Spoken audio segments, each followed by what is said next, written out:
नमस्कार मित्रांनो, अर्णव वेल्डिंग वर्कमध्ये आपलं स्वागत आहे।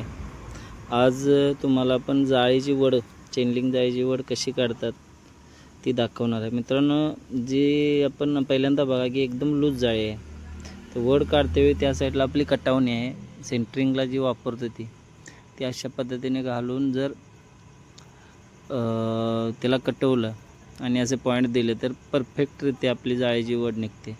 एकदम ना क्लॅम्पची गरज लागते ना दुसऱ्या वस्तूची गरज लागते। कटावणीनं मित्रांनो अशा पद्धतीने जाळीला एकदम परफेक्ट वड निघते चेनलिंगच्या। आणि वड काढल्यानंतर अशा पद्धतीने त्याला पॉईंट देऊन घ्यायचं, त्याच्यामुळे ती वड ही कंटिन्यू राहते। पहिल्यांदा जर बघितलं तर एकदम आपली जाळी लूज आहे, आता झाल्यानंतर तुम्ही बघू शकता कशा पद्धतीने वड निघाली या जाळीची। मित्रांनो, जी जाळीची उंची बघितली तर 6 फूट एवढी उंची आहे जाळीची, आणि टोटल आपण बंडलच असं लांबीनं पसरून घेतलेलं आहे।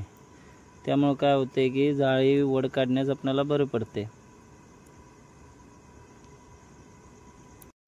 जाळीसाठी जो आपण पोल वापरलेला आहे तो अँगल 60-5 या साईजचा आहे, आणि उंची बघितली तर 6-6 फुटानं आपण ते अँगल कटिंग करून घेतलेले आहेत।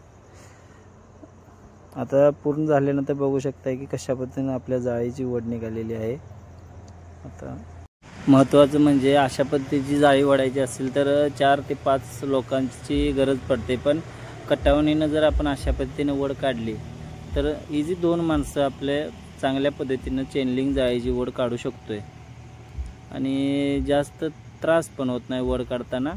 फक्त कटवत गेलं प्रत्येक पोलला अशा पद्धतीनं आपल्या जाळीची वड निघते। एकदम टाईटरित्या बघा जाळीची वड निघालेली आहे, फक्त कटावणीच्या साहाय्याने अशा पद्धतीने वड